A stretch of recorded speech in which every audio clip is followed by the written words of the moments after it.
This is the Thayer Podcast for Thursday, September 21st, 2023. Now, I understand what the term holding court is all about. Had a couple of extensive conversations with two dear friends over the weekend. One is liberal, and the other is conservative. Both are wonderful, personable, accomplished, educated people I'm proud to call friends. With the liberal, political conversation felt like prosecution. On the other hand, conversing with the conservative felt very much like an interrogation. Mind you, both of these people are sweet and gentle souls who would do nothing to harm another person and go out of their way to be personable and friendly. Just don't talk P&R if you value your sanity. P&R? Politics and religion. The two no-nos for conversation at gatherings of family and friends. The chat with my liberal friend was over drinks in a relaxed atmosphere, and believe it or not, we both professed an interest in discussing our differences. I explained early on that I understood this person very well and was versed enough in liberal politics to feel comfortable talking about it. As I intimated, the liberal end of the conversation was a little rough. What is all this nonsense about evangelists wanting to take back the country, so to speak? And why are the Jews so involved, in so many words? My reply, in short, was that Jesus was a Jew, so why not? It turned into a lively conversation, which I tried to conclude with a greatly encapsulated version of what the current surge in evangelism is all about.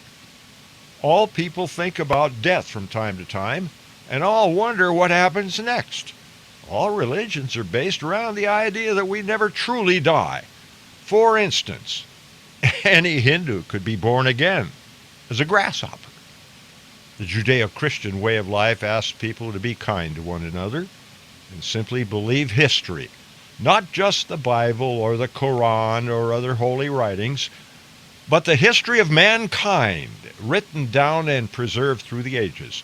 Armed with that knowledge, it's not a far cry to understanding creation and the hand God played in it. Jesus was, according to recorded history, in fact, tried, convicted, and sentenced to death, beaten, tortured, whipped, spat upon, and physically degraded in the most horrible and painful ways that would kill any other man.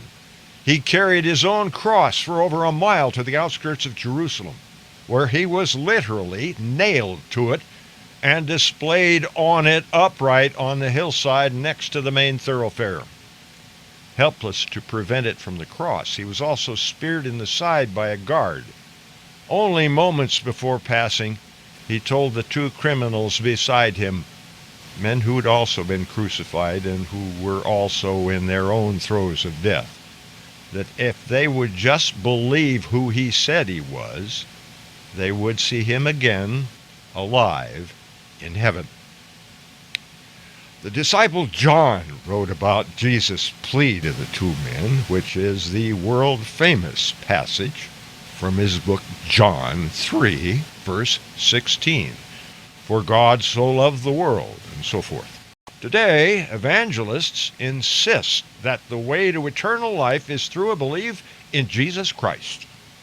Other religions across the world have in common the belief that anyone who sincerely believes in a supreme being will be welcome in heaven, nirvana, or whatever they choose to call the afterlife. Now, about my conservative friend. Where to begin? My dear compadre speaks in few words, very succinctly, unless making some sort of presentation or talk. Short of instructive, they're not often more than 8 or 10 words at a time. This one is a great listener and gleans information from a conversation with probing questions. And yes, talking politics or religion can seem like an interrogation. So these days I try to remember that simple rule of P&R, except among very dear and trusted friends. Improvise, adapt, overcome, simplify.